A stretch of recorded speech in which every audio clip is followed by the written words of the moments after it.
this is the case that the whole episode is built around. The firm's client is Stable Shelters, run by Lucille Jackson. She's the executive director, and she's lost, I think it was like $150 million that was entrusted. Basically, she had a trust of $150 million that she entrusted to an investment advisor to manage the money, which is very smart. Sitting on $150 million in a bank account is a pretty terrible idea. I mean, just for some quick context, you're talking about 10% returns potentially annually. Yeah. With, a smart, but maybe even fairly conservative investment firm. Yeah.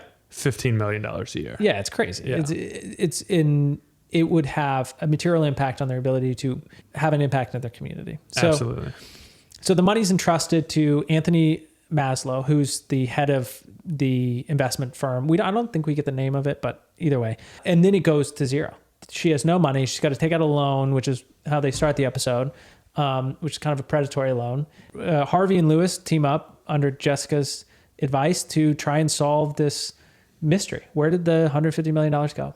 Yeah. And so trying to figure out where the money went. And before we dive into a discussion, let's talk about what the elements of embezzlement are. Yeah. So embezzlement's interesting because before it existed, larceny existed or theft existed, some form in the common law of stealing another person's property, money, property, whatever. The issue was that if you had entrusted that property or money to someone else, cut against the elements of theft. So they didn't really have a claim. It wasn't theft under the general contract. So they had to come up with this concept of embezzlement. So embezzlement, there are federal statutes kind of covering embezzlement, and there are state statutes covering embezzlement. The federal statutes tend to cover embezzlement by state of state funds.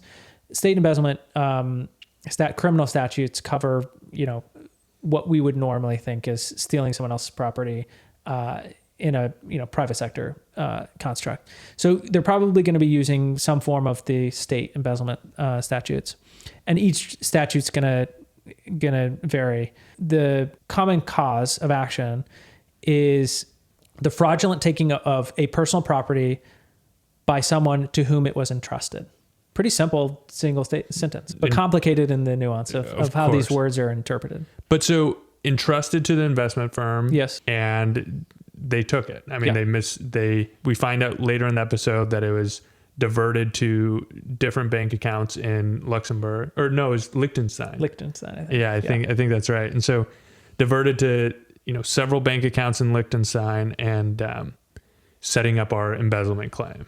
I think we all know that it is embezzlement if they can find the facts, and the whole episode and the drama is around finding the facts and who was the perpetrator, right? So the interesting thing to me is they kind of juxtaposed Elliot Perkins against Anthony Maslow, as if in the civil claim that's going to matter in terms of getting the money back. Because at one point, after Elliot dies, they try to pin it all on him. Yes, he took the money, he made some fraudulent investments, he stole the money, but it wasn't us, so we're going to give you a settlement of $15 million. What do you think of that? So you already alluded to this, but the claim's going to be against the investment firm, and they're going to be responsible for it either way. And so, you could bring a claim against both of these people individually, and that might be relevant to collection, but you're bringing a claim against the firm, and so long as the firm is liquid and able to settle that, to pay out that debt, then the firm's going to be on the hook. I would guess it would be hard in that